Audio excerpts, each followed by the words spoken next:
président actif, c'est Cocorico Rodrigue Bokienze. Au deuxième point, le président actif adjoint qui garde son poste, Monsieur Jean-Ulrich Mbossa. C'est un nouveau bureau exécutif de 12 membres qui a été mis en place ce dimanche 2 février 2025 à Brazzaville, à l'issue de l'Assemblée générale extraordinaire de la dynamique des transporteurs du Congo, fusionnée à l'association La Main dans la Main, présidée par Romaric Ntuta, son président fondateur. Cette Assemblée générale élective, dont l'objectif était la restructuration des instances de la dynamique des transporteurs du Congo, a infligé des sanctions à certains membres. Convoqué par son président fondateur, avec avis des 2/3 des membres, conformément à l'article 14 du règlement intérieur, parmi les points inscrits à l'ordre du jour, le principal était la redynamisation des structures de l'association, dont un bureau de 12 membres a été élu. En outre, des sanctions ont été prononcées sur les nommés Matouba Dedi et Samba Sylvain, qui écopent une suspension des instances de l'association pour insubordination, non-respect des statuts et du règlement intérieur, divulgation de certains faits, documents et informations en rapport avec l'article 34 des statuts. L'Assemblée s'est prononcée pour la radiation de M.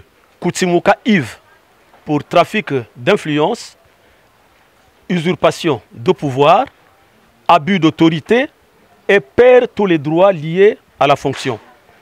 Interdiction lui est faite de ne plus se prononcer au nom de l'association devant les autorités de la République. Satisfait d'être élu à la tête du nouveau bureau exécutif de la dynamique des transporteurs du Congo, fusionné à l'association La Main dans la Main, entre autres, Rodrigue Bokienze a remercié le président fondateur pour sa confiance avant de rappeler devant la presse ses missions. Les missions sont bien connues parce que la vision de la dynamique est claire. C'est la cohésion sociale, l'unité et tout. Mais les objectifs, il faut bien que nous conduisions l'association à atteindre ces objectifs, parmi lesquels, comme le président de la République vient de le dire, c'est l'année de la jeunesse.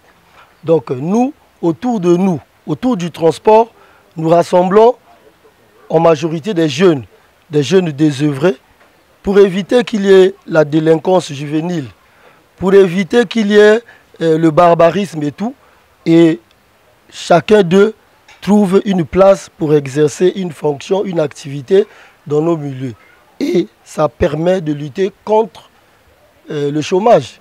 A assisté à cette assemblée générale extraordinaire le secrétaire général de la FESI-PTC, Brazzaville. Ngatia Ituambola a salué les membres du nouveau bureau exécutif de la dynamique des transporteurs du Congo. Il a saisi cette occasion pour lancer un appel au pouvoir public qui, selon lui, devrait assainir le secteur des associations. Il s'agit donc d'un bureau redynamisé. Et nous profitons de cette occasion pour lancer un appel aux autorités compétentes d'assainir notre secteur. Parce que nous assistons à des dérapages incompréhensibles. Nous sommes dans un pays de droit où nous avions des dirigeants. Alors nous ne pouvons pas continuer à assister à des gens qui passent dans les médias en usurpant les postes, les titres. Alors nous lançons un appel, un cri d'alarme aux autorités pour pouvoir assainir notre secteur, pour que les choses puissent aller de l'avant. Au terme de cette assemblée générale extraordinaire, les membres de la dynamique des transporteurs du Congo ont reçu chacun une carte professionnelle devant désormais identifier chaque adhérent.